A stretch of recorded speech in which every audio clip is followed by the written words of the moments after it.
الكون تبقى نور من ضل وضاع.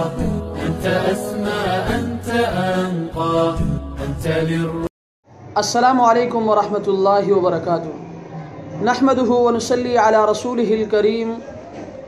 اما بعد فاعوذ باللہ من الشیطان الرجیم. بسم اللہ الرحمن الرحیم. الحمدللہ آج قسط نمبر 198 میں آپ کے مسائل اور ان کے حل کے ساتھ ایک مرتبہ پھر میں آپ کے درمیان. مسئلہ نمبر 1، پشاور سے بھائی شبیر صاحب نے 2 سوالات کیے ہیں. ان کا پہلا سوال یہ ہے کہ تنہا صف میں کھڑے ہونے کا کیا حکم ہے. تو مسئلہ یہ کہ تنہا ایک آدمی کا صف کے پیچھے کھڑا ہونا مکروہ ہے. ایسی حالت میں اگلی صف سے کسی آدمی کو کھینچ کر اپنے ساتھ کھڑا کر لینا چاہیے تاکہ کراہت باقی نہ رہے. ہاں اگر یہ خطرہ ہے کہ اگلی صف سے آدمی کو کھینچنے کی صورت میں وہ نماز توڑ دے گا تو ایسا نہ کرے بلکہ تنہا صف میں کھڑا ہو جائے.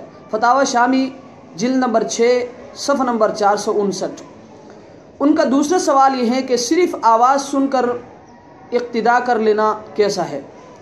تو مسئلہ یہ ہے کہ اگر صف متصل ہے اور درمیان میں کوئی خالی جگہ نہیں ہے تو آواز سن کر اقتداء کر لینا درست ہے.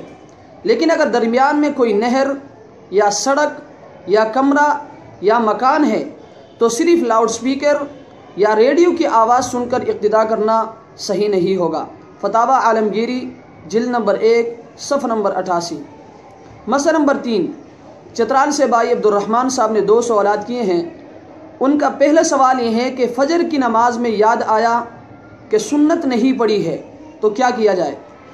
تو مسئلہ یہ کہ فجر کی فرض نماز شروع کرنے کے بعد یاد آیا کہ سنت نہیں پڑھی ہے تو ایسی حالت میں سنت کے لیے فرض نہ توڑے بلکہ فرض نماز پوری کریں اور سورج طلوع ہونے کے بعد جب اشراق کا وقت ہو جائے تو اس وقت سے زوال تک قضاء کی نیت سے 2 رکعت سنت پڑھ لے.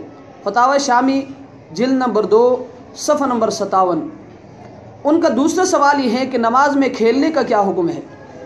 تو مسئلہ یہ ہے کہ نماز نہایت خشوع خضوع اور توجہ کے ساتھ پڑھنا چاہیے.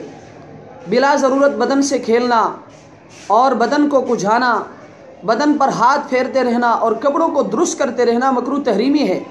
حدیث شریف میں آیا ہے کہ اللہ تبارک و تعالی کو 3 چیزیں ناپسند ہے: نماز میں کھیلنا، روزے میں گالی گلوچ کرنا اور قبرستان میں ہنسنا. نماز کے مسائل کا انسائکلوپیڈیا جلد نمبر 3 صفحہ نمبر 329. اللہ تبارک و تعالی ہمیں ان مسائل کو سمجھنے کی توفیق عطا فرمائے. وآخر دعوانا ان الحمد للہ رب العالمین.